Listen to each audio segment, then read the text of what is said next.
SNS나 구인구직 사이트를 통해서 고소득 해외 취업 이런 키워드로 올려가지고 자발적으로 오게 해서 납치를 하는 거죠. 보이스피싱에 동원되는 거예요. 얘는 뭐 실적이 아예 안 나오는 애다. 우리에게 돈을 벌어주는 그런 존재가 아니다. 라고 생각하면 콩팥을 떼고 장기를 적출하고 결국은 바다에 버려버리고.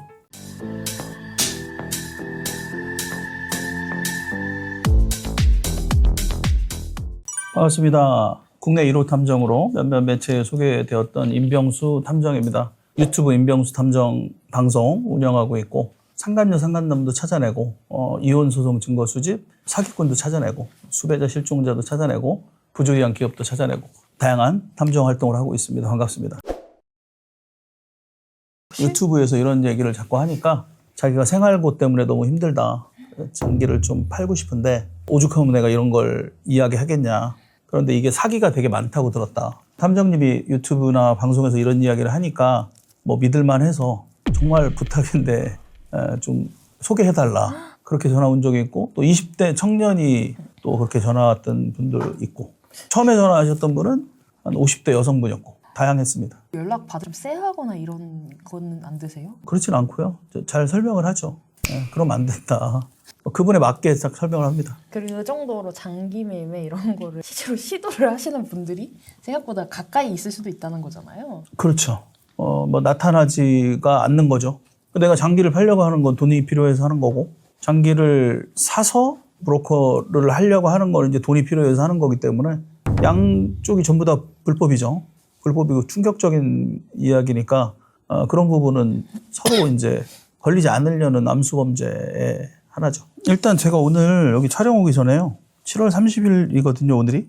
오늘이 유엔이 정한 세계 인신매매 반대의 날이에요. 네. 그래서 국가기관에서 우리 뭐 여성가족부나 이런 국가기관에서 자료를 이렇게 나온 게 있어요. 근데 제가 오늘 출력을 해왔거든요. 사무실 잠깐 들려가지고. 여기 어떤 내용이 등장하냐면 장기적출이라는 내용이 나와요. 인신매매 등이란 성매매와 성적 착취, 노동력 착취, 장기적출 등의 착취를 목적으로 라고 해서 이렇게 나온 국가기관에서 나온 홍보 자료예요.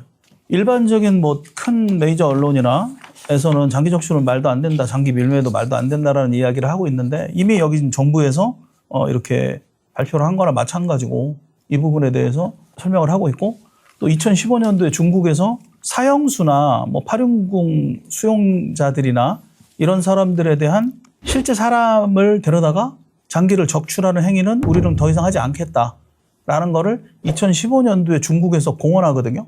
바꿔 얘기하면 그때까지는 했다라는 걸 인정을 했다라는 거예요. 그래서 장기 적출이나 장기 밀매에 관련된 것들은 굉장히 많이 진행이 됐었고 지금도 많이 되고 있다라는 말씀을 드리는 거고 그렇다면 우리나라에서 이런 일이 벌어졌다. 이거에 대해서 대대적으로 보도를 하고 뭐 이런 거는 사실 많이 꺼려하는 게 사실이에요. 어떤 이유인지는 모르겠지만. 하지만 7만 명 가까이 뭐 6에서 7만 명 정도를 한 해 실종자로 보는데 그중에 대부분은 귀가를 다 합니다. 귀가를 다 하는데 진짜 흔적도 없이 사라지는 사람들이 한 300명 정도 된다. 그리고 2024년 9월 기준으로 아예 흔적도 없이 지금까지 통계를 낸 이후로 흔적 자체가 없어진 사례가 6,800건이에요. 다 자료에 나오는 거거든요. 2024년 9월 기준으로. 그러면 이렇게 실종되는 사람들 중에서 대부분의 이유를 찾지만 그 이유를 찾아 나가는 다른 제3의 영역에 있어서의 원인을 찾다 보면 납치나 인신매매나 이런 것들이 나올 수가 있다는 거고 인신매매는 말 그대로 사람을 폭행이나 협박이나 이런 행동을 통해서 사람을 억지로 이제 키드냅, 납치하는 개념이거든요. 그 납치에는 좀 전에 제가 말씀드린 대로 목적이 있다는 거예요.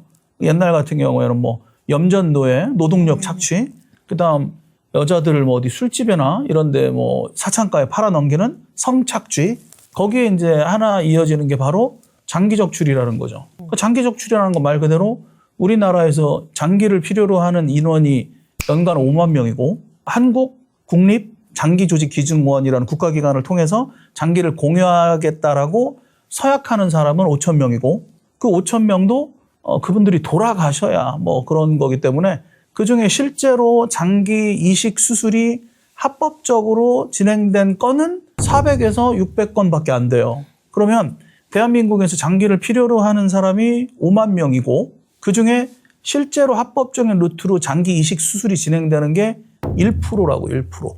그 나머지 99%는 시장이 형성이 되는 거니까 그 이전에는 전부 다 중국으로 가서 국가적인 차원에서 장기 적출 수술이 70몇 개의 병원에서 이루어졌다라는 거고 이 부분에 대해서 전 세계적으로 계속해서 인권단체에서 압박을 하니까 중국에서 2015년도에 우리는 사형수의 장기를 더 이상 수술하지 않겠다 이제부터 라고 공언을 했죠. 그래서 이런 부분들이 실종된 사람들 그리고 연간 흔적도 없이 사라지는 사람들이 과연 뭐 자살이나 사고나 뭐 이런 이유들 빼고 뭐 나오는 뭐 시체가 나온다든지 이런 것들 다 빼고 나머지 인원이 한 달에 1년에 300명씩 없어지는 그 인원들의 어떤 행방은 인신매매나 납치로 인한 그런 거라고 밖에는 볼 수가 없다라는 거죠. 2022년도 6월 27일 날 가양역 인근에서 택시 하차 후 가양대교 남단에서 사라진 김가을 양 그리고 그 다다음 달에 8월 7일 날 이정우 씨 25세 남성 가양역 4번 출구에서 인근에서 가양대교 방향으로 걸어가는 것까지만 잡히고 사라졌다가 그 이후에 9월 달에 그러니까 한 달 후에 광화도 갯벌에서 시신 중에 하반신 일부만 발견된 사건. 그다음 세 번째 정확히 또 한 달 후에 박수민 씨라고 39세 그분이 가양역 2번 출구 부근에서 또 택시를 타고 내린 후에 가양대교 남단 쪽으로 걸어가는 것까지가 찍혀요. 그러니까 이 세 분의 사건이 김가을 양은 가양대교 남단까지 실제로 가양대교 위까지 올라가서 지나가는 버스의 블랙박스에 잡히는 것까지 하고 실종이 되고 두 번째 이제 이정우 씨 같은 경우에는 택시를 타고 가양역에서 쭉 걸어 올라가면 가양대교 남단이거든요. 네. 그쪽으로 걸어가다 실종이 됐고 세 번째 박수민 씨 39세 이분도 가양역에서 내려서 택시 타고 가양대교 남단 쪽으로 걸어가는 것까지 찍히고 사라진단 말이에요. 근데 이분들이 전부 다 하반신만 나온 이정우 씨 빼고는 지금까지도 흔적이 없어요. 2025년 지금까지도. 3년 전 사건인데 이분들이 과연 어디로 갔냐는 거죠. 뭐 어떤 지적 장애가 있거나 아니면은 뭐 정확한 확실한 자살에 대한 어떤 징후가 있었거나 그런 게 아닌 분들이거든요. 첫 번째 김가을 양은 물론 이제 약간 그런 뉘앙스가 있기는 있지만 100%라고 확신은 또 할 수 없는 거고. 그래서 이분들은 어쨌든 비자발적인 실종일 확률이 높다라고 보는 거고 그런 목적이 어떤 거일까라고 하면 납치밖에 없을 것 같아요. 탐정님이 담당하셨던 그런 실종 의뢰 중에서도 이건 좀 위험하겠다 싶었던 건도 있었어요. 다 위험하죠. 하다 보면 다 위험했어요. 네, 이상한 전화도 많이 오고 전화해서 끊는 전화도 많이 오고. 그러니까 아직은 대한민국 탐정들이 이제 배우자 외도나 민사적인 부분들, 민사소송 증거 수집 쪽으로만 많이 하는데 유별나게 우리 제가 3남매를 두고 있지만 아이들도 다 반대를 하는 내용인데 왜 강력 사건이나 미제 사건을 파냐 그런 얘기를 유튜브에서 하냐 위험하게 유일하게 그런 얘기를 자꾸 하니까 그 쓸데없는 그 협박 전화 같은 게 오거든요. 그러면 뭐 전화해서 뭐 얘기 안 하고 끊는다든지 그냥 뭐 얘기해라 해도 한 10초 정도 계속 들고 있다가 탁 끊어버린다든지 옆에 이렇게 차지나가는 소리는 조금씩 들리는데 그런 전화들이 와요. 그래서 뭔지 알 수 없는 게 좀 쎄한 거죠. 우리가 화내서 보이면 별로 안 무서운데 깜깜하면 무섭잖아요. 그치. 뭐가 있는지 모르니까. 근데 뭐 그거를 다 오픈하기는 그렇고. 네. 실제로 빌라에 사는 분이 제보를 한 거고 빌라의 가정집이거든요. 상가가 아니고 가정집인데 특정 호수를 얘기하면서 200몇 호를 얘기하면서 옛날 이제 오래된 건물의 빌라죠. 거기에 2.5톤, 3.5톤 탑차들이 밤에 왔다 갔다 한다. 시동 켜져 있고 냉동 탑차가 왔다 갔다 한다. 근데 거기는 정육점이나 어떤 뭐 그런 고기를 유통한다든지 그런 데가 아닌데도 불구하고 차들이 밤에 왔다 갔다 한다는 거예요. 빌라에. 그냥 골목에. 그래서 이상하다라고 생각을 했는데 그러면 그거만으로는 뭐 이상하다 뭐라고 생각할 수는 없다. 그래 받기는 힘들다라고 했더니 자기 아들이 교통사고가 접촉사고가 한 번 났는데 똑같은 사람하고 자기 남편이 또 접촉사고가 났대요. 그래서 그걸 이제 퍼즐을 짜보면 물론 이제 비약해서 추정할 필요는 없지만 접촉사고가 난다라는 건 이제 보험 접수라든지 뭐 경찰을 부른다든지 서로 연락처를 주고받는다든지 명함을 교환한다든지 차 넘버를 확보한다든지 해서 이런 신원을 확보할 수 있는 유력한 단서가 돼요. 누군가를 찾을 때 그 사람의 차 넘버를 아는 것부터 해서 또 이제 가해자 피해자가 되면 신분증 운전면허증도 보여주기도 하고 그래서 그런 부분들 때문에 공교롭게도 자기의 50대 후반의 남편과 20대 후반의 아들에 대한 접촉 사고가 며칠 간격으로 난 게 이상하다. 그걸 조사를 좀 해달라. 그래서 조사를 했죠, 실제로. 비용을 받고. 했는데 그 차가 아니고 다른 차로 바뀌어가지고 또 왔다 갔다 해요. 그러고 나서 어느 정도 기간이 지난 텀을 두고 나서 또 한동안 안 나타나요. 한 달 이상. 그랬다가 다시 나타나면 연락을 해달라 그랬는데 그 이후에 연락이 한 번 또 왔거든요. 한 2주 전에 연락이 왔었거든요. 그때 저희가 또 이틀 동안 들어가서 밤에 또 잠복을 했는데 또 안 나타나요. 그래서 일단은 좀 롱텀으로 가자. 어떤 뭐 문제가 있을 때는 출동을 하겠다. 그런 건데 아직은 뭐 퀘스천 마크죠, 거기도. 되게 의문스러운 점이 엄청 많네요. 그렇죠. 예. 그래서 내가 누군가에게 추적을 당하고 있다라고 제보하는 분들도 가끔 있거든요. 네. 근데 그 추적을 당하고 있는 시발점이 병원에 가서 내가 폐렴으로 병원에 입원을 한 적이 있는데 병원에서 전체적인 정기검진하고 뭐 피검사나 이런 거 전체적으로 하고 퇴원을 하고 그때부터 누군가 우리를 날 쫓아다닌다. 그러니까 제보를 하시는 분들 중에 공통적인 분들이 좀 무리지어서 아침 저녁으로 집 앞에 있고 그리고 내가 특정 신체 검사나 정기 검진이나 아니면 어디가 아파서 입원을 한 후 퇴원한 이후부터 날 따라다닌다. 이런 공통 분모가 있어요. 그래서 그 접촉 사고가 난 부분도 지금 뭐 어쨌든 모니터링 할 필요는 있다라고 저는 생각을 해요. 우리가 이제 인구 소멸이 많이 되니까 네. 지방이나 이런 데 가면 빈집들이 많이 있어요. 그래서 지방이나 농촌에 방치된 건물이나 빈집. 근데 여기에 이제 불법 체류자나 노숙자 이런 사람들이 은신처로 사용되기도 한다. 2023년도에 실제로 경기도 안산하고 인천 등지에서 조선족이 또 등장합니다. 조선족, 동남아 출신 등의 불법 체류자들이 폭력 조직, 그다음 마약 조직, 성매매 조직 이 세 가지의 조직의 활동이 실제로 23년도에 적발이 된 사례가 있어요. 그래서 이게 이제 뭐 우리가 흔히 얘기하는 장기밀매 은신처로 활용된 건 아니냐라는 것도 조심스럽게 제기가 돼요. 실제로도. 네, 실제로. 네. 그러다가 그럼 이게 장기밀매를 한국에서 가능하냐? 그런 어떤 플레이스가 아니냐? 의료 장비나 마취기구나 냉장 설비 세 가지가 반드시 필요하거든요. 이런 작업을 하려면. 근데 이러한 작업장이 다 갖춰져 있다라고는 볼 수가 없고 직접적으로 나타난 건 아니고 아까 제가 23년도에 인천과 안산을 말씀드리는 거예요.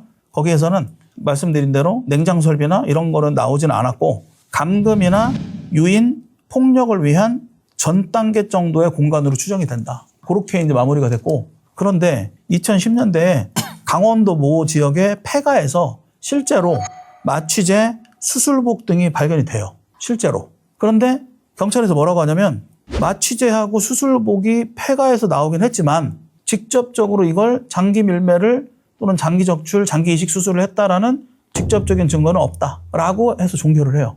근데 중요한 건 그러면 뭐냐라고 이제 문제를 삼을 거 아닙니까? 경찰이 뭐라고 하냐면 동물 해부나 누가 장난 삼아서 했을 가능성이 높다. 그러고 나서 종결이 돼요. 직접적인 증거가 없으면 뭐 범행의 동기, 범행에 쓰인 범행 수단, 칼 같은 거, 그 다음에 실제로 칼에 맞았거나 범행을 당해서 죽은 피해자, 시신, 얘네들이 전부 다 있어야 범죄가 성립이 되거든요. 그런데 수술복이나 뭐 칼이나 마취용 도구, 작업대가 나오긴 했는데 실제로 적출을 당했거나 그런 시신이 나와줘야 범죄로 볼 수 있다는 거죠. 근데 이게 없으니까 이거는 그냥 뭐 말 그대로 직접적인 범죄 정황이 없으니까 간접 증거로는 증거로 볼 수가 없어요. 우리 법에서. 우리 거짓말 탐지기 하는 것도 증거로 채택을 안 합니다. 거짓말 탐지기를 수사관이 열심히 해가지고 거짓 증거가 나와도 그거는 말 그대로 간접 증거일 뿐이고 증거로 쓰질 않아요. 그런 것처럼 작업대에서 이런 것들이 나오는 경우는 뭐 유튜버들이 이런 거 얘기하는 경우도 있고 폐가를 돌아다니면서 그런 게 실제로 나오는 경우가 많이 있어요. 근데 시신이 안 나왔잖아요. 시신이 안 나오고 그거를 작업을 하는 그 사람들이 거기에 없으니까. 가해자, 피해자가 없잖아요. 그런 것만 나온 상태니까. 결론 지을 수는 없죠. 장비만 놓고 봤을 때 그러면 충분히 의혹이 의혹이죠. 많이 생길 수 있고 많은 여러 갈래의 추측을 해볼 수는 있겠네요. 그렇죠. 가양대교 남단에서 젊은 사람이 3명이 사라졌는데 사라질 이유가 없어요. 그러니까 그냥 멀쩡하게 생활을 하던 사람인데 사라졌잖아요. 흔적이 없잖아요. 생활 반응이 없고. 그러면 어쨌든 사라졌다라는 건 자기가 스스로 자발적으로 가출이나 실종을 했던가 스스로 아니면 누군가의 실종을 당했던가 둘 중에 하나 아닙니까? 근데 첫 번째 확률은 전혀 없어요. 여자친구랑 그 전에도 통화를 했고 멀쩡하게. 그럼 이걸 빼면 나머지는 납치를 당했다는 거죠.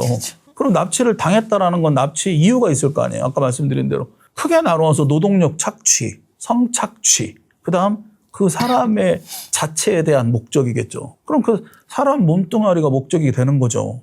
그 사람을 납치해서 그 사람 몸에 어떤 장기를 쓰거나 내가 뭐 홧김에 이 사람을 죽이기 위해서 납치하지는 않을 거 아닙니까? 그러니까 납치한다라는 건 어쨌든 그 사람 몸이 필요한 건데 뭐 염전노예로 보내는 노동력 착취도 아닐 확률이 높고 성착취, 사창가 이런 거 많이 없으니까 이제는 그럼 사람의 육신 이 자체에 대한 목적인 거죠. 그러니까 계속 의혹은 나오는 거예요.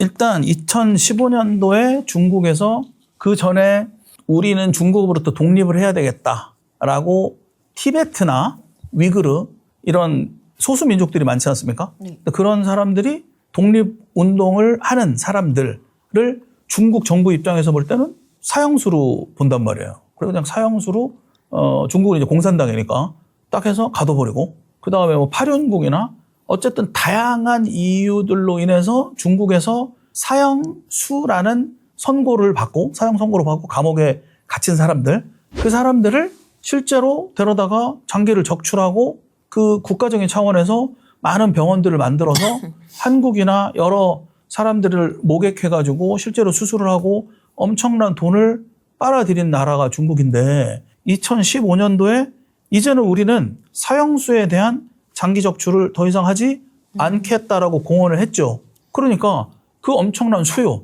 우리나라 수요만 해도 5만 명의 수요가 있고 중국 내부에도 얼마나 많겠습니까? 내가 이 장기만 있다면 내가 살아갈 수 있는 자 그런 것들이 있으니까 전방위적인 전 세계 압박이 들어올 수밖에 없는 거예요. 중국이 또 많이 성장을 했으니까 또 경제적으로. 그래서 이런 부분들에 대해서 많은 공급이 이루어질 거라고 저는 지금도 추정을 하긴 하지만 전보다는 많이 좀 줄어들었을 거라고 생각을 하거든요.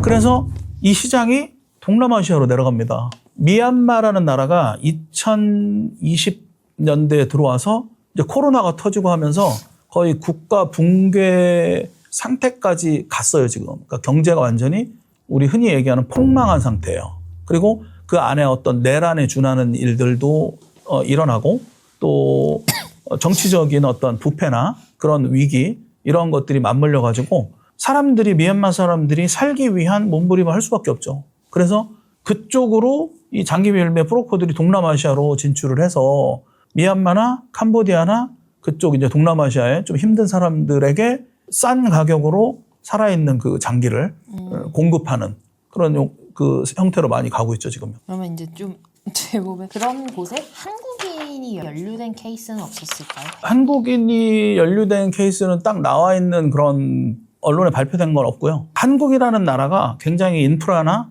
어떤 정보나 경제가 되게 많이 발달한 나라이기 때문에 장기 적출 밀매 조직의 브로커들이 한국이라는 곳을 반드시 거쳐가는 교두보, 중간다리 역할을 할 수 있는 그런 장소로 많이 활용하고 있다고 알고 있어요. 실제로 그러한 조직 안에서 한국어나 이런 내용들이 심심치 않게 등장한다고 합니다. 이거 크게 나왔죠, 방송에. 2023년 하반기부터. 이게 한 2년 전부터 나온 거고요.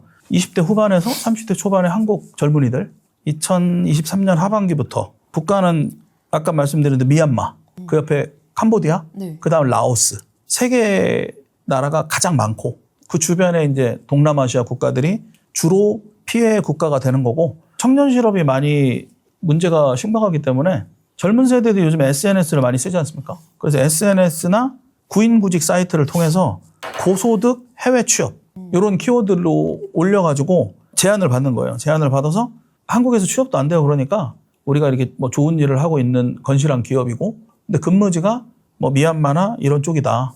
그래서 연봉을 많이 주고 이런 식으로 한다. 그래서 일단 자기가 여권을 가지고 공항에 오게 해서 자발적으로 오게 해서 납치를 하는 거죠. 그래서 그런 실제로 일어난 사건들이 2년 동안 일어난 사건들이 최근에 이제 SBS 그 TV에서 이제 나왔던 거고 중요한 거는 이 사람들을 납치해서 뭐를 하냐. 아까 처음에 말씀드린 대로 노동력 착취를 하는 거죠. 이거는 뭐 염전노예나 이런 노동력 착취가 아니고 우리 하루에도 수십 번씩 전화가 걸려오는 보이스피싱에 동원되는 거예요. 그래서 일본 학생들, 일본 젊은이들을 납치하다가 일본의 보이스피싱을 하는데 동원시키고 한국인들 납치에다가 한국 보이스피싱 하는 데다가 쓰는 거예요. 그러니까 옛날에는 뭐 조선족 말투를 하면서 좀 어눌하게 한국말인데 이랬지만 지금은 정말 한국 사람하고 똑같은 말투를 쓰는 보이스피싱이 오거든요. 그래서 그 실제로 그렇게 쓰인다는 거고 중국인을 또 납치해서 중국으로 또 그렇게 한다라는 거예요. 그래서 보이스피싱, 그 다음에 이제 뭐 불법 도박 사이트, 그 사기성 카지노 사이트, 이러한 불법 콜센터를 대단위로 대규모로 운영을 하는 거예요. 근데 미얀마나 캄보디아나 이런 데서 그런 건물이나 공간이 필요해야 되겠죠. 그 건물이. 그런 건물은 어떤 건물이냐면 호텔 같은 데 있잖아요. 미얀마나 캄보디아나 라오스나 이런 데 보면 5성급 호텔이나 원래 호텔이었었던 거죠. 그런데 아까 말씀드린 대로 특히 미얀마 같은 나라는 코로나 이후로는 완전히 경제가 완전히 망한 상태이기 때문에 호텔이나 뭐 이런 게 되겠습니까? 안 되겠죠. 그래서 이 사람들이 불법 폭력 조직이나 이런 불법 범죄 단체에서 그런 호텔 건물들을 사들이거나 렌트를 한다고 합니다. 그래서 그 안에 엄청난 객실들을 자랑하겠죠. 막. 그 안에 보이스피싱이나 이런 불법 도박이나 이러한 범죄 집단의 근거지로 활용을 한대요. 그러니까 납치나 이런 게 가능하고 그러면 현지 경찰에서 이런 거를 뭐 잡을 수 있는 거 아니냐라고 말씀을 하실 것 같은데 보여주기 식으로 실제로 캄보디아 같은 나라에서 경찰에서 대대적으로 이런 범죄 조직 한국이나 일본이나 중국 사람들을 데려다가 이렇게 불법 행위를 하고 있는 단체를 소탕을 한 적이 있어요. 실제로 언론에도 나와요. 해외 언론에. 근데 한국에 실제로 돌아오거나 일본에 돌아온 케이스는 극히 거의 없습니다. 왜냐하면 보여주기 식을 하는 거예요. 그래서 이렇게 소탕을 해가지고 우리는 범죄자들을 소탕을 했다. 이렇게 한 다음에 다시 집 들어가요. 어떻게 들어가냐면 돈 받고 넣어줍니다. 다시. 범죄 조직이. 그래서 특히 캄보디아가 굉장히 이게 심각하거든요. 그러니까 경제적으로 문제가 있고 정치적으로 불안한 상태가 되니까 월급을 못 받는 경찰관들도 있을 수가 있고 그러니까 지나가는 사람 붙잡아서 돈을 주면 풀어주고 또 어떤 허가나 이런 일허가상의 어떤 단속권을 갖고 있으니까 들어갔을 때 그냥 진행을 안 해주는 거죠. 근데 돈을 주면 좀 빨리빨리 진행이 되고 그래서 심지어는 범죄자도 잡았는데 또는 뭐 일망에 막 국가 차원에서 소탕을 했는데 이제 언론에 내고 나서는 그 다음에는 뭐 이후에 어떤 뉴스가 없는 거예요. 그 피해자들이 한국에 들어왔다는 얘기도 없고 알고 봤더니 그 범죄 조직에서 다시 경찰에 돈을 매겨서 다시 데려가는 거예요. 실제로. 정말 총체적으로 문제가 많습니다. 그럼 또 그런 조직에서 제대로 제 역할을 못하면 장기를 빼가기도 하는 것도 이제 보도가 됐었잖아요. 그렇죠. 왕밍인가? 옛날에 그 중국 유명한 배우가 네. 이제 그런 실제 사례였는데 중국 사람인데 그 사람은 모델하는 사람이니까 뭐 에이전트라고 해서 접근을 해서 오디션을 보자. 아니면 모델 제안을 하자. 아니면 광고 촬영을 하자. 이러한 그 사람한테 필요한 것들을 던져서 유인을 하는 거죠. 한국 사람들 젊은이들한테는 고수익 알바가 있다. 아니면 연봉을 엄청 많이 줄 테니까 너 이제 취업됐다. 뭐 이런 여러 가지로 꼬셔가지고 들어가는데 결국은 거기에서 나중에 가까스로 탈출해가지고 그 엄청난 돈을 보석금을 주고 나온 그 중국의 유명한 배우의 말을 빌리자면 일단 엄청난 노동으로 이런 범죄 행위를 하게 만든 다음에 실적이 있어야 될 거 아니에요. 내가 보이스피싱을 해가지고 이제 그게 뭐 결과가 나오면 좋은데 결과가 안 나오는 사람들이 있을 수 있지 않습니까? 그러면 엄청나게 폭행을 했다라는 거예요. 그래서 뭐 때리고 가혹행위하고 뭐 이렇게 했다라는 거고 그래도 계속 시간을 줘서 안 나오면은 얘는 뭐 실적이 아예 안 나오는 애다. 우리에게 돈을 벌어주는 그런 존재가 아니다. 라고 생각하면 콩팥을 떼고 장기를 적출하고 결국은 바다에 버려버리고 이러한 진술들이 나온다라는 거죠. 카카오톡에 위치 공유 프로그램이 있고 그리고 아이폰에 나의 찾기 네, 그다음에 라이프 360이라는 어플 그러니까 가족이나 친구, 애인끼리 위치를 공유하는 어플이 있어요. 네. 물론 이거를 애인한테 스토킹의 툴로 활용하시면 절대 안 되고 위치를 활용할 수 있는 앱을 활용하는 게 상당히 좋고 심야에 귀가하거나 낯선 장소를 갈 일이 있을 때는 반드시 위치를 공유하는 앱을 사용하는 거를 추천을 드리고 또 택배를 좀 다시 받아달라. 그리고 나를 좀 잠깐 도와달라. 나를 좀 차에 좀 태워달라. 이러한 부탁을 하는 사람들 있죠. 밑도 끝도 없이 갑자기. 네. 그러면 절대로 받아주지 마라. 좀 미안할 수 있지만 특히 혼자 있을 때 뭐 이걸 좀 잠깐 들어주겠냐 뭐 이런 어떤 호의동성이나 이러한 부탁을 하는 사람들은 호의동성은 뭐 내가 해주는 거지만 내가 나한테 부탁을 요청하는 사람들 그 사람들은 거절을 해야 된다. 그리고 비상 상황이 벌어지면 무조건 핸드폰 들고 영상을 찍어야 되고 112에 신고를 해야 되고 또 이어폰이나 이렇게 꽂고 다니는 분들 많잖아요. 제발 한쪽만 꽂고 다니라. 양쪽 다 꽂고 다니지 말고 소리를 들어야 되니까. 그러니까 우리가 뭐 교통사고 발생 때문에라도 양쪽 들으면 안 된다고는 하지만 교통사고만큼 위험한 게 납치니까 특히 밤에 양쪽을 다 꽂고 다니지는 마라. 조깅할 때도 마찬가지. 그리고 스마트폰만 너무 이렇게 팔려가지고 걸어가다 보면 무슨 일이 일어날지 모르죠. 그래서 그런 거를 절대로 조심해야 되고 거울이나 유리, 그림자. 우리 지하철 타면 탐정들이 미행이나 추적할 때로 그런 걸 많이 활용하는데 지하철에 동승했을 때 이렇게 대상자를 보는 게 아니고 건너서 저쪽을 보거든요. 그러니까 시선을 내가 그쪽은 아니지만 유리에 비치잖아요. 내 뒤에 있는 사람.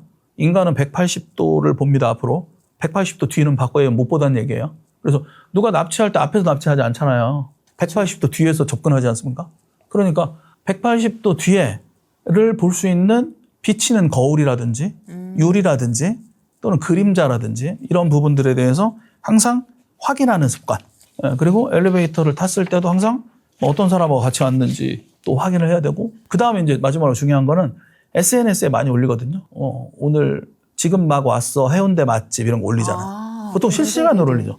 저도 이렇게 해가지고 뭐 와인 같은 거 먹고 올리는 거 되게 좋아하는데 시간차를 두고 올리셔야 돼요. 시간차를. 그래서 내가 와서 그 즐기고 있는 장소를 SNS에 올리는 건 참 좋은데 현재 위치가 그대로 노출이 되는 거죠. 그러니까 납치나 강력범죄나 물론 작은 범죄일지라도 어느 집을 어느 사람을 털까요 해서 터는 게 아니고 정말 작은 범죄라도 준비를 한단 말이에요.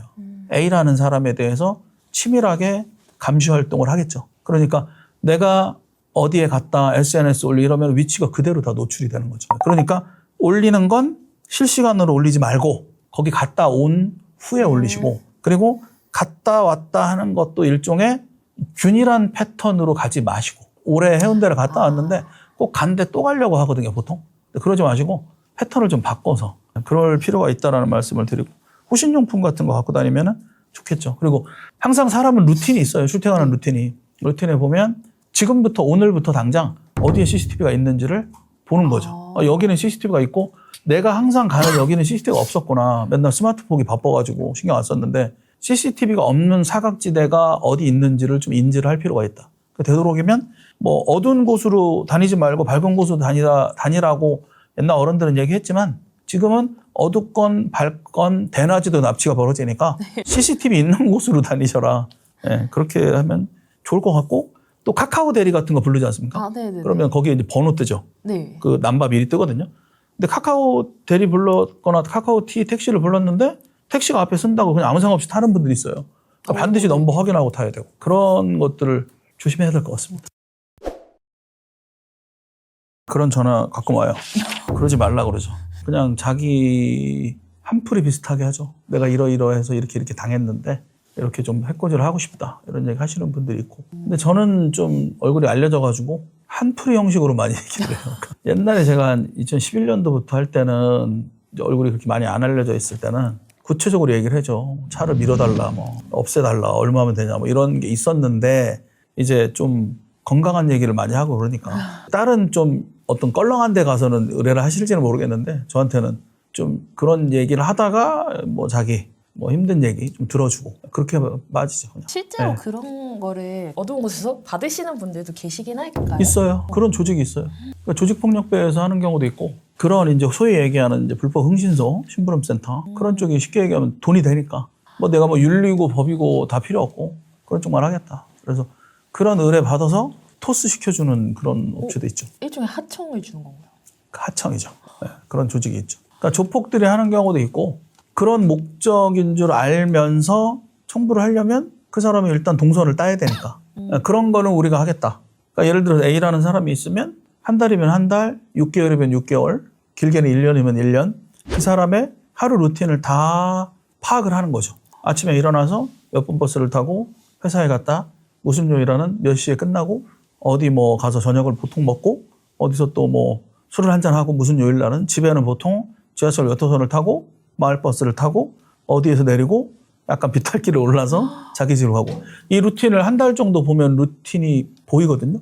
그런 일들을 하는 게 이제 탐정들이 그런 일을 하는데 그런 거를 똑같은 칼을 셰프 손에 쥐어주면 안 좋은 놈들을 이렇게 찾아내는 데 쓰는 건데 강도 손에 쥐어주면 나쁜 짓을 하는 데 쓰이는 거랑 똑같은 거예요. 그래서 그런 사람들이 위치를 이제 다 본 다음에 주로 CCTV 없는 데를 찾겠죠.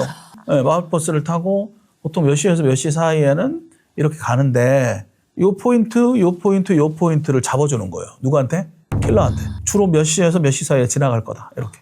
그래서 그 동선은 심부름센터 애들이 따는 거고 그러고 나서 걔들은 이제 철수를 하고 인폼을 주고 히트맨이 들어오면 그 포인트에서 이제 청부를 하는 거죠. 청부하는 방식도 그냥 칼로 뭐 이렇게 한 번 내지 두 번으로 이제 킬링 포인트를 잡아가지고 하는 경우도 있고 그 앞에서 시동을 딱 끄고 라이트 다 끄고 그 길목에 주차를 딱 한 것처럼 돼 있다가 그 사람이 지나갈 때 차로 퍽 치고 그냥 가는 교통사고로 위장하는 그런 방법도 있고 약을 타가지고 먹이는 방법도 있고 보통은 크게 그런 방식으로 하죠.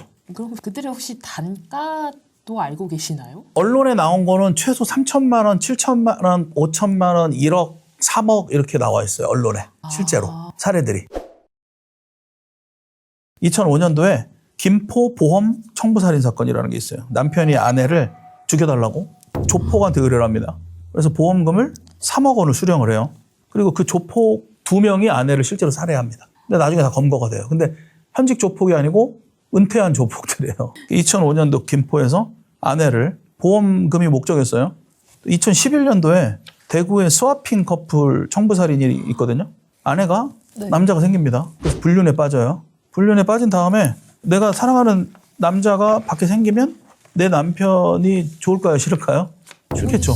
근데 얘를 없애버려야겠다는 생각하지 않은 거예요. 바람 피는 것도 모자라서. 그래서 이 남편이 너무 꼴 보기 싫으니까 남편을 청부살인을 의뢰합니다. 근데 청부살인 비용이 1,000만 원이었어요. 1,000만 원. 네, 말도 안 되는 거였죠. 그래서 범행이 실패를 합니다. 실패를 했지만 이 사람들 형사처벌을 받았어요. 그리고 2017년도에 대전 주부 청부살인이 또 일어나거든요. 네. 이거는 유부남과 불륜관계였던 여성이 남자의 아내를 청부살해요. 지금 내가 여잔데 유부남을 만나요. 네. 그 유부남과 내가 계속 불륜을 하고 있는데 그것도 모자라서 이 유부남의 본처를 죽여버려야겠다. 그 실제로 청부살인을 합니다. 그래서 아내가 실제로 사망을 해요. 요게 이제 뭐 2018년, 19년, 20년으로 넘어오면서 조선족들이 또 많이 등장을 하는데 네.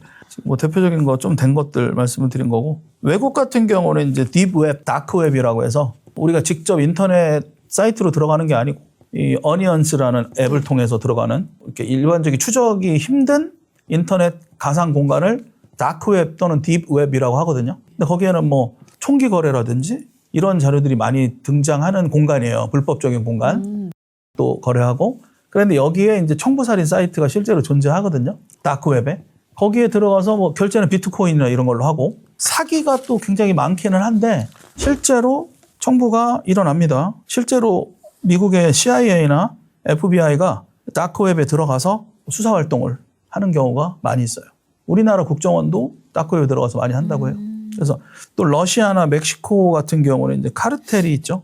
카르텔이. 네. 우리가 아까도 제가 히트맨 말씀을 드렸는데 이 킬러를 히트맨이라고 불러요. 네. 히트맨을 직접 고용해가지고 이제 상대방 조직을 배신한 사람 이런 사람들을 죽여라 뭐 이런 경우도 있고 정치인들 심지어는 이제 군인들 상대 적대적인 뭐 야당 대표라든지 이런 사람들에 대한 살인 청부 그거는 뭐 진행이 되고 있죠. 만약에 그렇죠. 그거 외에 다른 살인 청부가 들어온다면 또 어떤 목적을 저희가 추측해 볼 수 있을까요? 가장 일반적으로 우리가 이해할 만한 거는 돈이죠. 돈이고 내가 사랑에 빠졌는데 남자나 저 여자에 대한 극도의 분노로 치정이고 조직의 원한이고 그 이후의 방법들은 그 피해자 자체의 몸이겠죠. 뭐 웃어서 죄송한데 참 어이가 없으니까 그래도 납치되는 사람들 아까 뭐 가양역 실종 사건이나 요즘 이제 2020년대에 들어서 등장하는 실종 사건들은 원한을 살 일이 뭐 그렇게 많지 않은 거죠. 39세 여성이 뭐 또 20대 젊은 남성 여성이 원한을 살 일이 그렇게 뭐가 있겠습니까? 그리고 뭐 치정에 휘말릴 일도 없을 것 같고 엄청난 보험이 들어져 있는 경우도 아니란 말이에요. 그다음 조직에 몸담은 것도 아니고 정치인도 아니에요. 근데 사라졌어요. 그럼 이제 그 사람의 몸이 필요한 거죠. 인육이라는 건 오원춘 사건이 대표적인 퀘스천 마크를 찍게 만든 거고 인육에 대한 직접적인 수사가 이루어진 것도 사실 없고 그거에 대한 직접 증거가 나온 건 없고 단지 임병수 탐정이 인육 페스티벌을 경기도 모 도시에 실제로 들은 건 사실이고 그거를 제가 뭐 3년 가까이 봤으니까 지금도 가끔 왔다 갔다 하는데 제가 들어가지 않고 제 되게 측근이 들어가서 조사를 하거든요. 그래서 어쨌든 진행이 됩니다.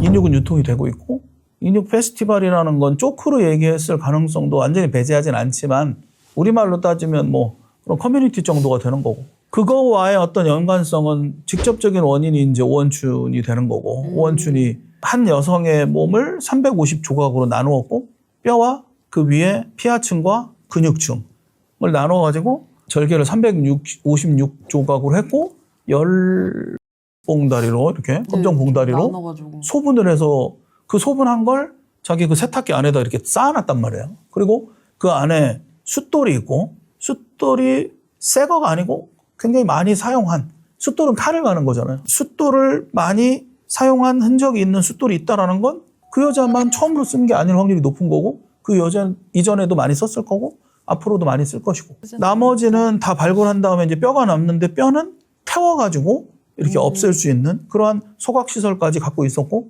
지동초등학교 옆에 실제로 1층에 집을 얻어가지고 그런 작업을 했다라는 거고 경찰의 통계는 아니지만 그 근방에서 딱 150명의 실종자가 발생이 됐다라는 이야기 그리고 주변에서 오원춘이 지나가는 여자를 확 잡아 당길 때 약 한 50m 뒤에서 그걸 망을 보는 여자가 있다라는 거. 그 여자의 행방은 아직도 오리무중해요. 그 여자 입장에서 보면 내가 만약에 지나가는 아무 관계가 없는 여자라고 가정을 해보면 가는 중에 갑자기 오원춘이 지나가는 여자를 시비를 터서 당겨가지고 납치해서 데리고 들어갔단 말이에요. 근데 여자가 차 뒤에서 이렇게 본단 말이에요. 그 광경을. 그럼 그 광경을 봤으면 보통 피해가던가 신고를 하던가 그러겠죠. 근데 그 여자는 오원춘이 납치해서 데려간 이후에도 한동안 그 자리를 떠나지 않아요. 그대로 잡혀 있단 말이에요, CCTV에. 근데 왜 그 사람을 안 찾았는지 이해할 수가 없는 거예요. 목격자이길 바라는 거죠, 사실. 그쵸. 방조범이 아니길 바라는 거예요. 그러면 이 사람의 CCTV를 추적해서 분명히 수사를 했는지는 모르겠는데 그걸 했어야 된다고 저는 생각을 하거든요. 제가 정확히 들은 팩트 말씀을 드리면 1년에 2번에서 많게는 5-6번까지 들어오는 시기가 있다라고 했어요. 예를 들어서 뭐 우리 뭐 장터에 소를 잡아서 뭐 옛날에 못 살던 시절에 뭐 여기 들어오는 날이 있지 않습니까? 그때 맞춰가지고 물건을 사러 간다든지. 그래서 그게 1년에 최소 2번에서 많게는 5-6번까지라고 직접 들었어요. 그런 거를 이제 이렇게 소개로 하는 거죠.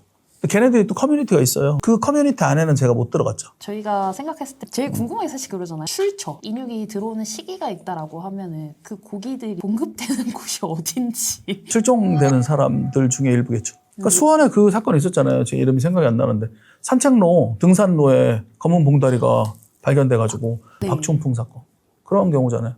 등산로에서 검은 봉다리가 발견이 된 거고 보니까 사람의 신체 일부가 절개된 상태로 발견이 된 거고 그거를 신고해서 찾아냈더니 그 범인이 박춘풍이고 그리고 토막난 시신 안에 어떤 장기가 없어진 상태였었죠. 그렇게 추론해서 들어가면 왜 토막난 시신이 등산로에서 발견이 됐고 왜 장기를 빼갔냐는 거죠. 그럼 이거랑 비슷한 사건이 중국에는 많잖아요. 실제로. 그럼 이제 연결이 되는 거예요, 계속. 남편이 교통사고가 나서 중환자실에 있어요. 병원에서 준비를 해라. 사망할 것 같다. 그래서 이제 돌아가실 것 같다라고 한 거예요. 그 중환자실에 있는 상태였는데 남편이 안 돌아가시고 깨어났어요. 남편이. 네, 깨어나가지고 퇴원을 한 거예요. 퇴원을 하고 집에로 왔는데 소변이 안 나와요. 그 왜 안 나오죠? 그래서 다른 병원을 갔어요. 신장이 2개 다 없어요. 그래서 그 사람들이 어이가 없으니까 그 병원에 갔을 거 아니에요. 내가 교통사고 나서 누워있다가 지금 죽을 뻔하다 살아났는데 내 신장을 왜 뗐냐. 그러니까 의사가 뭐라고 하는지 아세요? 신장이 파괴됐다. 신장이 다쳐서 뗐다라고 하는 거예요. 중국 의사가 개입되는 경우가 상당히 많아요. 자료를 찾아보면. 무슨 얘기냐면 교통사고가 나가지고 또는 뭐 질병이나 이런 일 때문에 이제 돌아가실 분들 있지 않습니까? 병원에서 많은 분들이 돌아가시잖아요. 그 돌아가시는 분들이 장기를 뗀다는 거예요. 장기를 떼가지고 브로커한테 팔아 넘기는 거예요. 그런 사례들이 나오는 거죠. 박춘풍 사건도 수원 등산로에서 왜 토막난 시신이 발견이 됐는데 그중에 왜 장기가 떨어져 나가 있냐는 거죠. 그러니까 그 장기를 떼간 거죠. 또 이게 있을 수 있는 일인가? 중국에는 많이 있다니까요. 그런 사례들이 있는 거죠. 그래서 형사처벌을 병원 의사 관계자들이 받고 그럼 비슷한 루트가 되는 거죠. 그분들은 중국에서 살다 오신 분들이고 중국 동포로 불리는 분들. 중국은 그런 사례가 그냥 팩트로 있고 7, 6개인가의 국가에서 운영하는 장기 적출 전문 병원이 있고 인육도 뭐 이렇게 브로커 같은 게 있을까요? 인육이라는 건 사실은 퀘스천 마크죠. 예를 들면은 장기는 떼서 이식 수술이 목적인데 장기를 떼가지고 장기를 필요한 사람한테 이식 수술을 하면 바로 돈이 들어오죠. 근데 그 이식 수술을 하려면 병원이 꼭 필요한 거고 그런데 인육이라는 건 뭐예요? 음식으로 유통이 된다라는 건데 음식으로 유통이 되려면 말 그대로 여기는 의료법인데 여기는 식품위생법이 되는 거 아닙니까? 그러니까 뭐 웃어서 정말 죄송한데 정말 팩트대로 언론에 나와 있는 거는 인육 캡슐이라는 거 밖에 없어요, 사실. 인육 캡슐이라는 건 태아, 사망한 태아, 어린이 시신을 가루를 내서 캡슐을 만들어가지고 한국에 유통을 시켜가지고 먹게 했던 그게 실제로 있었던 사건이고 뭐 우리가 뭐 냉동식품처럼 뭐 고기로 유통이 돼가지고 우리나라에 들어온 케이스는 밝혀진 건 없어요. 그래서 장기는 말 그대로 우리 몸에 폐, 내장 이런 것들이 되는 거고 인육이라는 거 말 그대로 먹는 부위가 되겠죠. 근데 먹는 부위에 대한 인육에 대한 부분들에 대한 확실한 증거는 없습니다. 하지만 장기에 대한 이식에 대한 자료는 매우 많아요. 그 두 가지를 나눠볼 수가 있는 거죠. 어쨌든 둘 다 공통적인 건 사람의 몸이라는 거고 이 몸을 해서 내장을 꺼내면 장기 적출이 되는 거고 이 몸을 고기로 오원춘이가 토막낸 것처럼 그래서 소분을 해가지고 어딘가 유통을 한다라면 인육이 되겠죠. 근데 보통은 내장을 빼고 하겠죠. 네.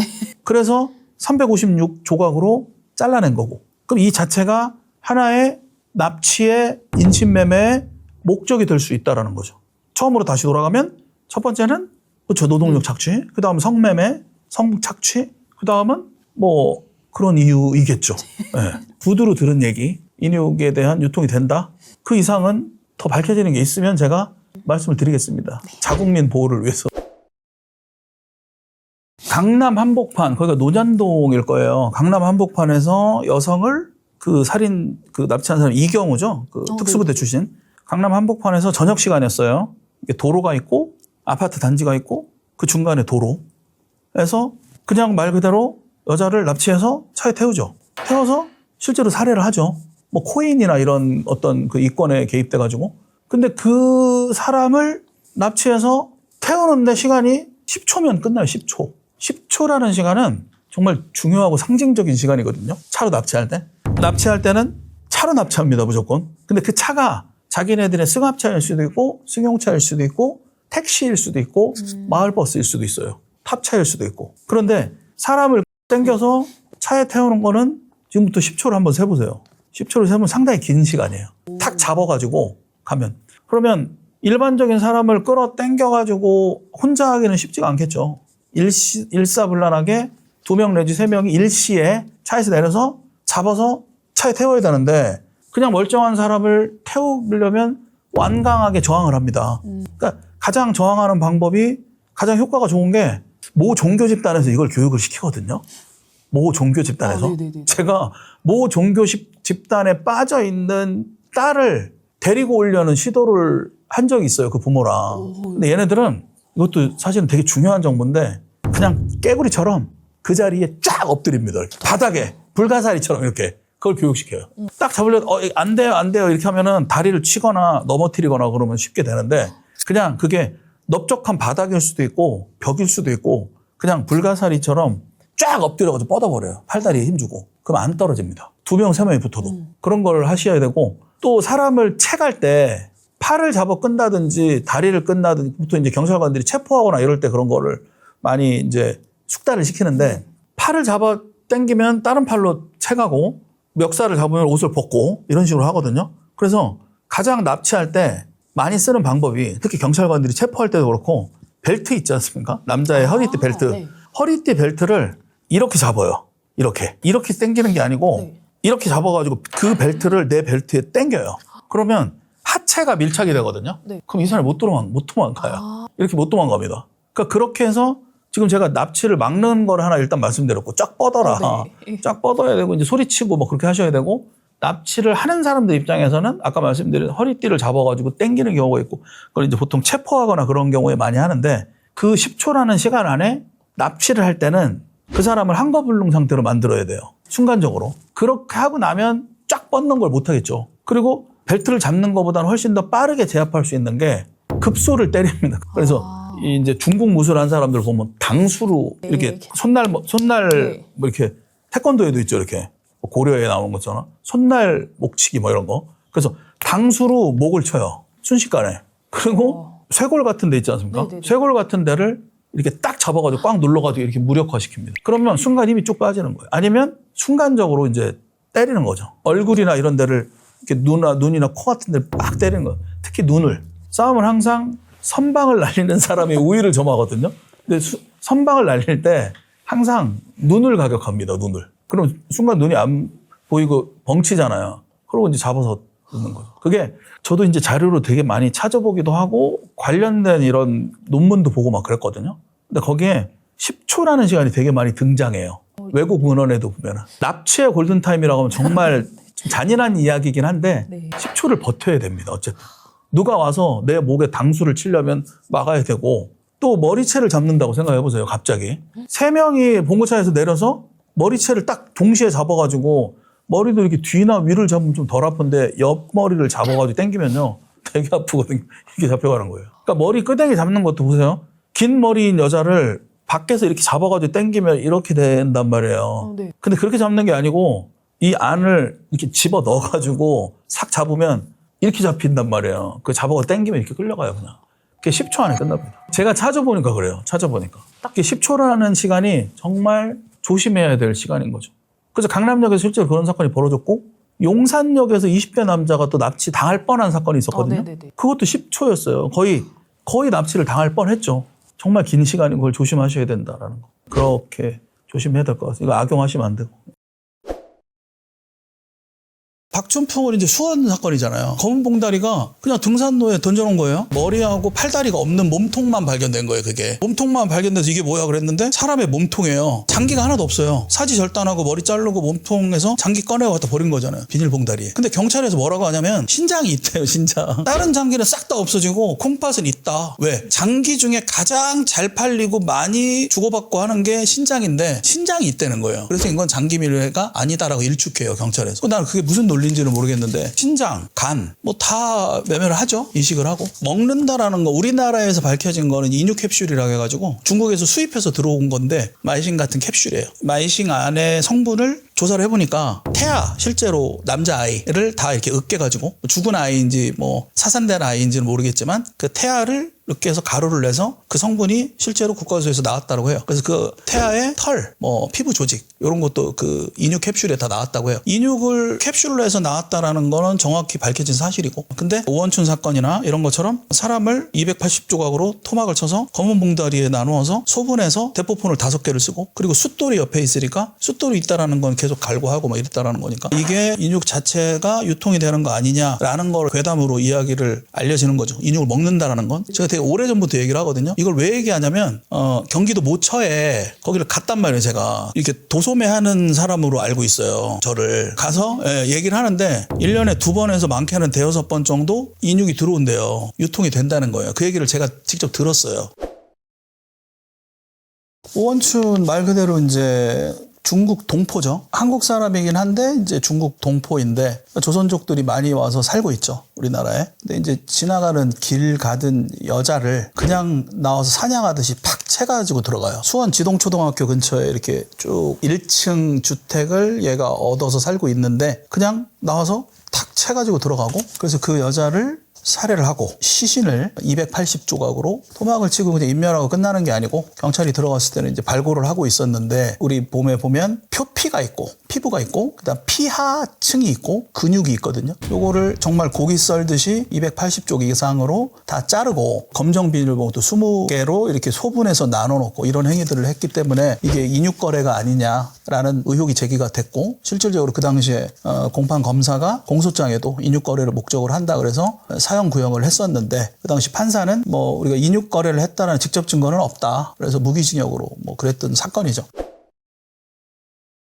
장기 매매는 불법이죠. 장기 이식 등에 관한 법률에 의해 장기 이식을 합법으로 보는 나라는 전 세계에서 이란이라는 나라밖에 없고 대부분은 불법이고 장기 이식하는 거는 기증의 개념으로 해서 할 수는 있는 건데 어쨌든 장기를 이식하는 수술은 가능하다라는 거고 이거를 사는 사람 파는 사람 서로 돈을 주고 파는 것만 금지를 시키는 거예요. 그럼 이거를 금지를 시켰는데도 불구하고 그다음 어떤 뭐 까다로운 절차에 따라서 장기를 공유하는 이식 관련된 게 아닌 영역에서 이식 수술이 이루어진다라면 그거는 이제 밀매가 되는 거죠. 몰래 매매한다는 거죠. 실제로 국내 40여 병원을 전수조사해서 12개 대형 병원에서 장기 불법 이식 수술이 이루어졌다라는 게 그래서 실제로 병원에서 장기 이식하는 게 무슨 자동차 부품 하는 것처럼 쉬운 줄 아냐 마 뭐 이런 얘기들을 하시는데 의사가 있으면 가능한 거예요. 그럼 멸균실에서 하죠 당연히. 장기 이식 수술은 지금도 계속 진행이 되고 있어요. 그런데 이거를 돈을 주고 팔고 사고 하는 거를 불법으로 하는 거지 장기를 적출해서 이식하는 행위는 하나의 수술의 행위인 거고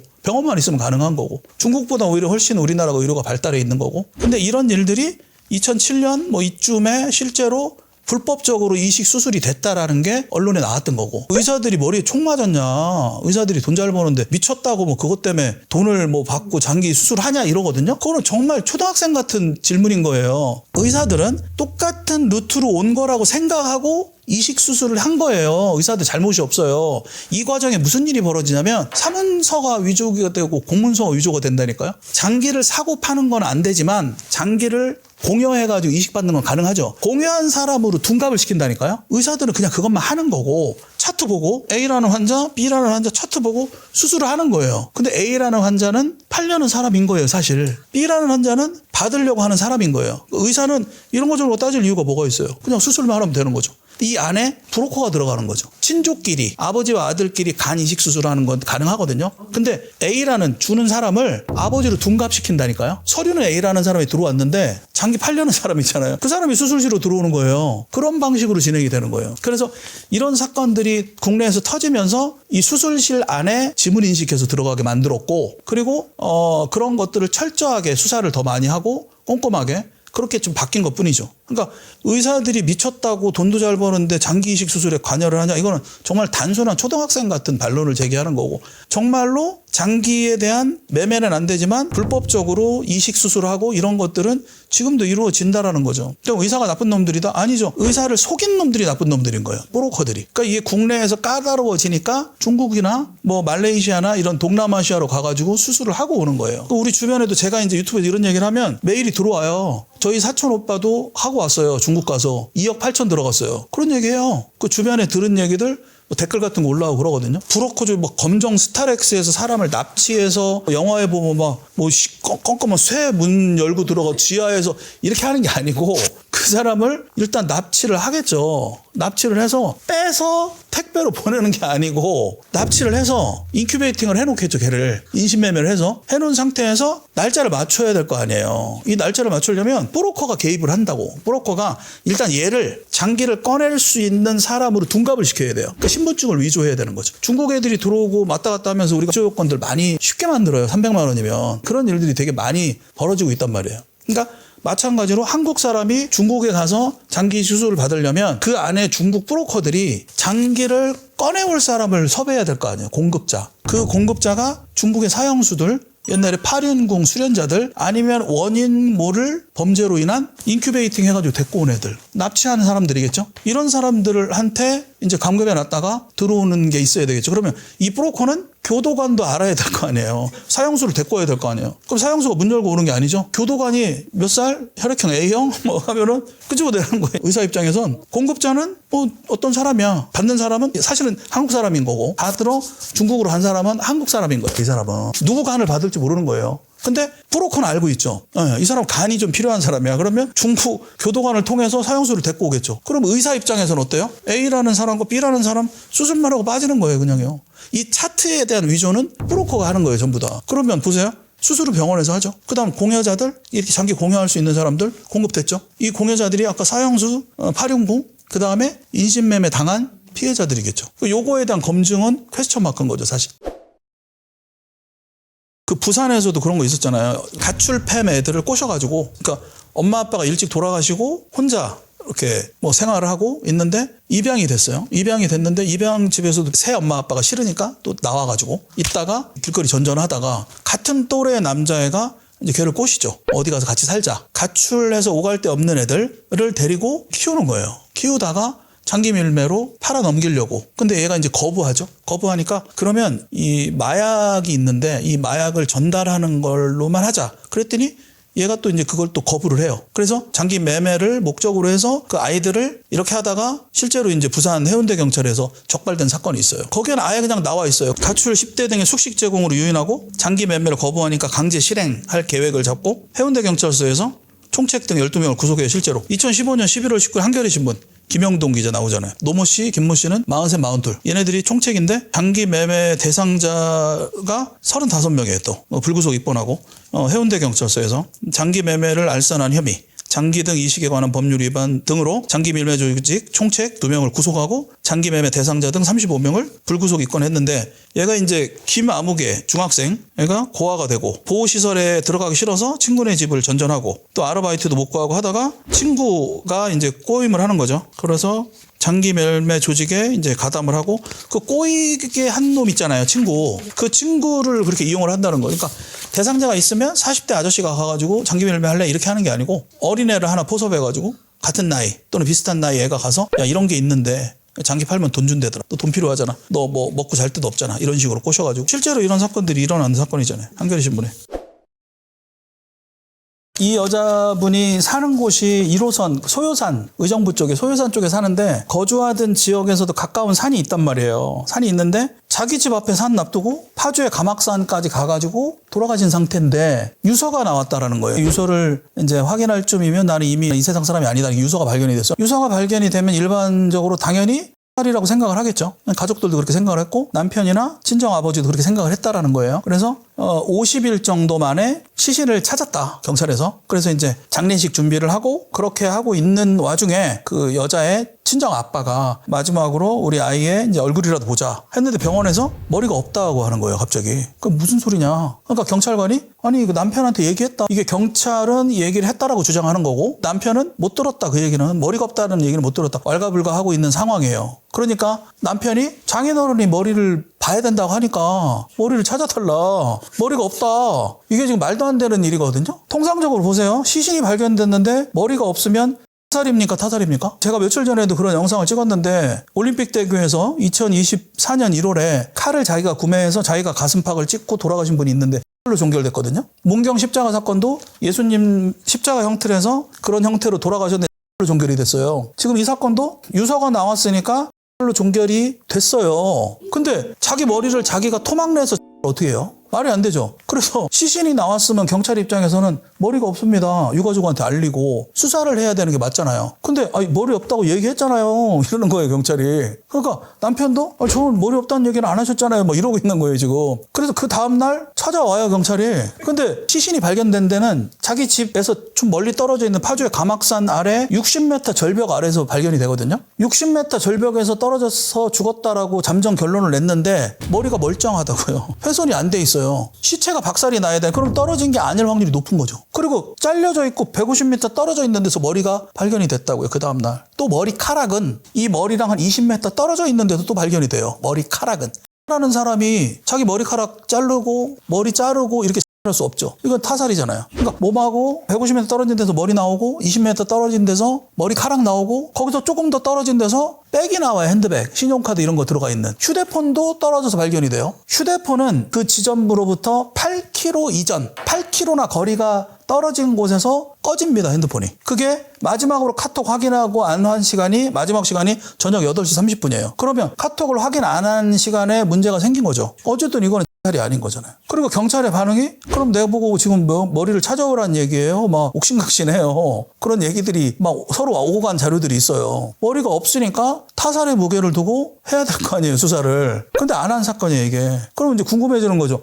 살이라고 가정하면 어떻게 이루어진 거에 대한 입증을 해야 되는 거죠. 근데 유서 하나 써놓은 거 밖에 없다니까요. 확인이 된 게 없는 거예요 지금. 근데 머리가 멀쩡하니까 떨어지는 건 아닌 거죠. 가면서 중간에 핸드폰 끄고 머리 잘라가지고 버리고 머리 커락 잘라서 버리고 몸통은 유기돼 있고 지금 이렇게 난도질을 당해서 죽었는데, 그래서 가막산 머리 없는 시신 사건인데, 근데 경찰에서는 그거 머리 찾아오라고요? 막 이러고 있는 거예요 지금. 그러니까 어이가 없는 거죠. 어쨌든 흔적은, 가능성은 현저히 낮다라고 저는 보는 거고, 우리는 어쨌든 저는 경찰이 아니니까, 경찰 출신 탐정도 아니고 경찰도 아니고, 굳이 따지면 저는 언론사를 하고 있는 기자에 가까운 거니까, 국민들 입장에서 경찰이 이상한 소리를 하면 그거에 대한 문제제기를 하는 것이고, 그 경찰과 탐정은 다르다라는 걸 항상 저는 주장을 하거든요. 그래서 어쨌든 우리는 수사권도 없지만 우리의 입장에서 이제 경찰의 수사나 이런 부분에 대해 문제가 있다라는 거는 일반인의 상식에 근거해서 문제를 제기하는 거를 뽑아서 유튜브에서 제가 이야기를 하는 거예요. 아니 머리가 이게 상식적으로 말이 되냐? 그 얘기를 하는 거고, 좋다 이거야. 그럼 타살이 아니고 타살이다. 가정입니다. 타살이라면 범인이 누구냐는 거죠. 2019년이 몇 년 안 됐거든요. 10년도 안 됐는데 공소시효도 없어요. 공소시효도 없는 범죄이기 때문에 공소권 없음도 아니니까 경찰은 지금 이걸 수사해야 할 강력한 의무가 있는 직업인데 얼마나 하고 있는지는 모르겠어요 지금. 지금이라도 해야 되지 않겠습니까?